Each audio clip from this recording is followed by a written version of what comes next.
Yo, what's up everybody? This is Retro Yugioh, and today I've got another deck profile for you. I just got top 8 at my OTS Championship with Mannadium. So here's the deck list, and yeah, here we go. So starting off with the main deck, we have 3 copies of Visas Samsara and 2 copies of Starfrost.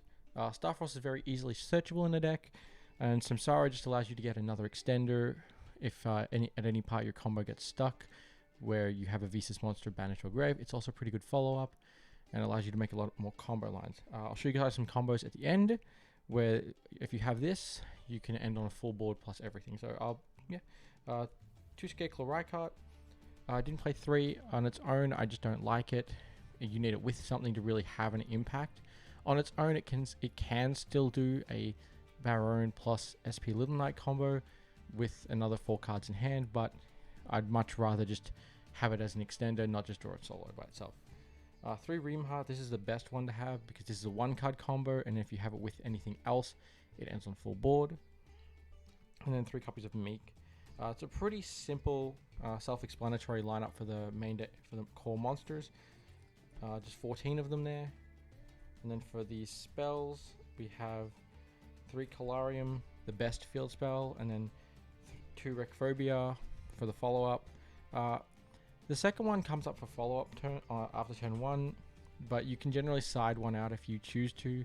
It doesn't really help you when you go second, because if you go second into a board and you don't kill them or take full control, they're probably just going to break. They're probably going to win, and you don't really care about the follow-up at that point. 2 Obsidian. Midway through, so I went into the tournament thinking, oh, you can side deck out the Obsidian with the reframing because they're not really that good going second. But I then realized that not only was this good going second because it gives you an extender, if you get this sent to the grave, you can then use it to special summon from hand to have additional extenders through interruption. I like this so much I was actually considering playing 3 of it after the event. And then I played 2 Scarecrow Arrival. I bricked a lot because this came into my hand. I pretty much had this in my hand. I opened it, I think, back-to-back in round 3. Obviously lost that one, but yeah, oh well.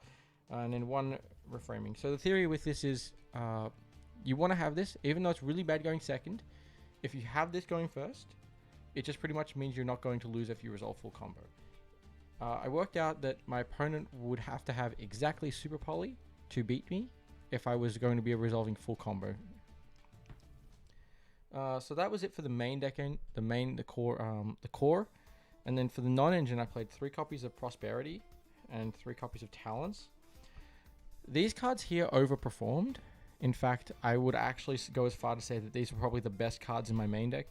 The way Prosperity works for this list is if you use it pre-combo, it's to get you engine for things you know you don't need to necessarily have in your extra. And then if you use it after your combo, you just usually use it to, like, say, banish 3 to find a hand trap to use an extra layer of interruption. So that way, if your opponent does have like the perfect scenario where they break your board, you can then just use Prosperity to find it. Talents was excellent. Against this deck, everyone's playing hand traps to stop you. So if you ever get stopped, Talents is pretty much always live. And you get to see their hand. Hand information is very key. I mean, you know how to play around it. I took out multiple hand traps with Talents many times and was like, oh, okay, now I know how to make my full combo. I know what I'm playing against. Just an excellent card. Additionally, we're also playing a lot of hand traps in the main, and this was like one of the things I'd probably change if I was to redo the event. 3 Ash. I think Ash is really standard for the list. I think everyone's playing Ash. It's just the most generic hand trap. Gives you multiple coverage versus everything. 3 Nibs. These were terrible. I would definitely not play the Nibs again. Nib really just didn't do anything. I don't think I ever resolved it. In fact, there's probably one time during the whole tournament where it was like, okay, if I resolve Nib here, it'd probably be decent, but yeah, it really wasn't that good. So I really just cut this from the deck and play other things. Droll was decent. I'd say it was so-so, but against the combo matchups, you'd really just want to have it than not. 3 copies of Effect Veiler. This was excellent because it's not once per turn, so you can use as many as you can. And then 3 copies of Imperm, which were also excellent because they don't trigger Talents. So that was it for the main deck. Main deck is 44, so yeah, I definitely want to try and get that down if I was going to play the deck again. I think it just needs to have more consistency. Then for the extra deck. So extra start off, we got one copy of Abyss Dweller. Never used it, never made it. It is here for Unchained or the tier limit matchup. I think those decks are both very difficult matchups. If you're playing against a very competent part, or if tier get very, very lucky. You just want to have this. It just wins the matchup. It makes it free. It's very easy to make. Enough said. And if you don't need it, you just banish it as a prosperity target. 2 Astrolauds for generally a lot of combo lines take only one, but you want the second for either follow-up or the few lines where you get stopped and you need to make up a second one for follow-up. Both came up. Only one Lightheart. I really wanted to play a second Lightheart, just didn't have room for it because you'll see in a moment what else I'm playing in the extra deck. But yeah, would love to have a second one, but again, the space is very tight. One Cross Sheep for combo. Enough said, not really much to say. One Little Knight. My end boards generally are Little Knight now instead of Apo, but sometimes you want Apo for the boards that really require Apo, like something like Fluundereeze. Apo was very, very good against. Something like, say, Unchained, where it negates them in hand, is very, very good against. And then Underworld Goddess. I never made them. I never made Apo. I never made Underworld Goddess. They were just mainly prosperity targets. However, you don't want to lose to some dumb stuff that just you can't out because you don't have an out to it. So that's why Underworld Goddess is here. And in theory, Underworld Goddess is very good. Just didn't come up this event, but it's fine. Prosperity target. For the Synchros, I play one Tristukta and one Amritara, which are pretty much standard in the deck for your combo lines with Rimheart. Axel status. Fun fact, I was actually not going to play this in the event. I was going to play Scarlet Red Dragon Archfiend because I felt like it would have more utility than this card. But there's actually a few combo lines I had come up in the tournament that didn't come up in testing that actually require this. So yeah, really happy I put it in. For the 10s, we used Chaos Angel, Disbatter, and Baron. These two are pretty standard. I chose Chaos Angel over Cheng Ying because I felt like ending on Chaos Angel where you have Light and Dark, which gives you the battle protection and pretty much impervious to monster effects. I felt like that was better than having Cheng Ying, just because Chaos Angel makes it really difficult to beat your board. And with Chaos Angel on board, I realized that the only thing my opponent can do, if you have these 3 Synchros on board with Little Knight, and this is made with Light and Darks, even Forbidden Droplets does not hurt your board. The only thing your opponent can do is Super Poly. And if I have an opponent that has like Lava Golem, okay, that's fine. You had 2 Lava Golems. But still, you have to deal with either an SP Little Knight. You have to deal with something, right? That's fine. And then 1 Crimson Dragon for your combo, which is standard. But yeah, extra deck was really solid. I'm pretty happy with all of it. The only things I debate would change would probably be the Apo, and maybe I'd find a way to put Dark Charmer, Nightmare Unicorn, and Access Code in the extra. But yeah, that was the only thing I'd really change. I think it was pretty solid there.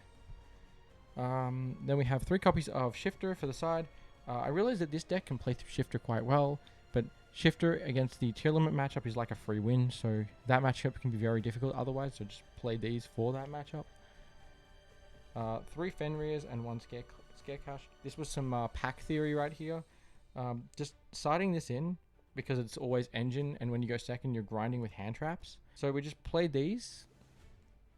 Essentially, you side them in for going second. You have a searchable Scareclaw Cashier, which is now engine, so it makes Fenrir plus Ash equals Baron, and then you have this to make your actual combo play. Additionally, if you're just grinding hand traps, what Fenrir allows you to do is it's like the best card to grind with hand traps because it's always going to be a +1. It's just really hard to out if your opponent doesn't have presence on board, and just a big guy as well. So yeah, that was the theory for Fenrir. I played 1 Duster. I just wanted 1 form of back row removal, so like if I didn't have a way to stop my opponent from going Turbulence Effect set 4, or I played against Labyrinth or something like Pearly where they have summon limits, just something that I could actually get to say, oh cool, I have a way I just don't straight up lose this game. So yeah, that was the theory of Duster. Then because this deck does lose to Droll and we are playing a lot of hand traps, we have 1 Call by the Grave and 3 copies of Crossout Designator. Yeah, these came in every time when I go first. Doesn't matter the matchup, I'm just blindly putting these in, and then I'm siding out like an extra copy of, say, Nib, an extra copy of Imperm, an extra copy of Veiler, like almost every time, and just putting these in. And then the final ones were just 3 Exceed Encores. Again, Pearly can be a really difficult matchup if they stick the Noir, but this just clears it, and then you don't worry about anything. And they don't get to draw either, so you have less cards to care about.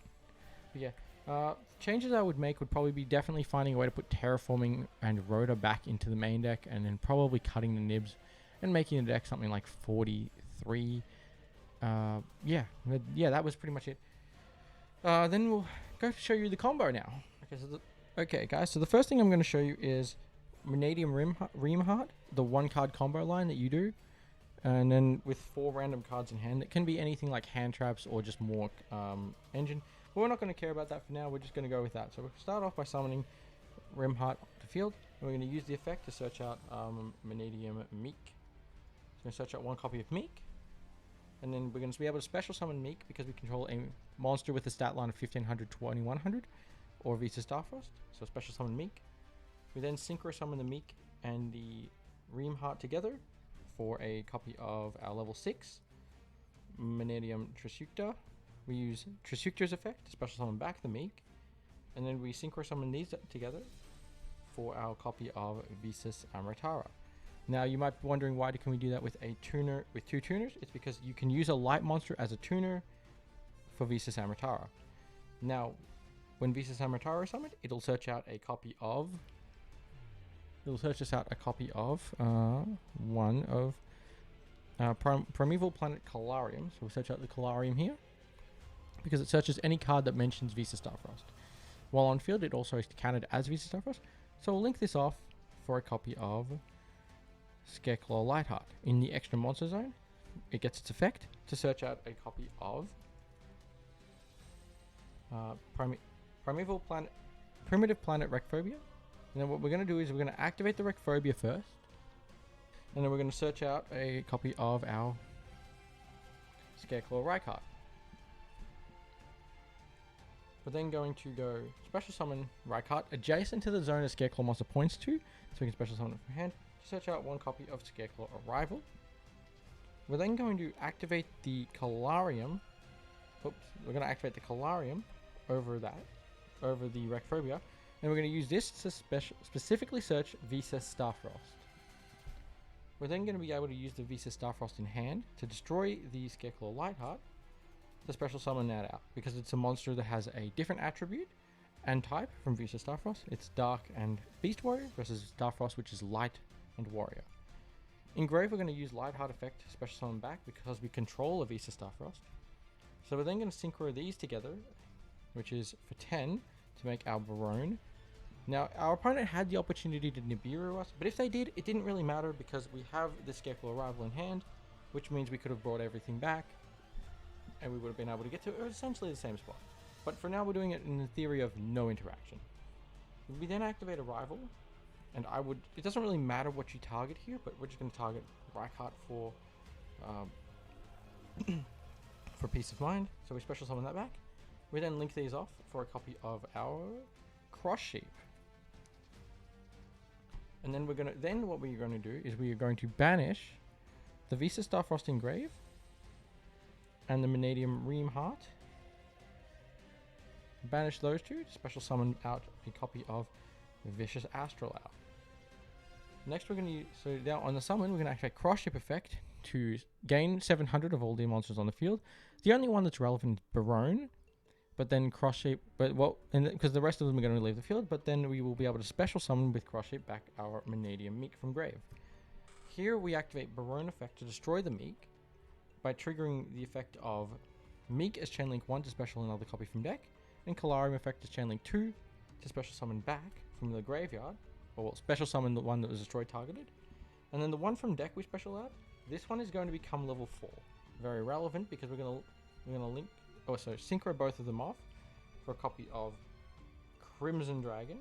Crimson Dragon on summon is going to target, we're going to use its quick effect to target Barone, to put it back in deck, to special summon out Bestial Disbater, right? Then we're going to use Disbater's effect, and this is where it doesn't really matter what we're doing, but I suppose we probably should be doing it like this. Where we grab back our Visa Starfrost. Actually, no, sorry, it does actually matter what we're doing. We want to grab Starfrost here. We're then going to link them off. It does matter, actually. we're going to link them off for a copy of SP Little Knight. Right? Then we're going to banish our Starfrost Engrave, that's why it mattered, with our right card to special summon our second copy of Vicious Astrolabe.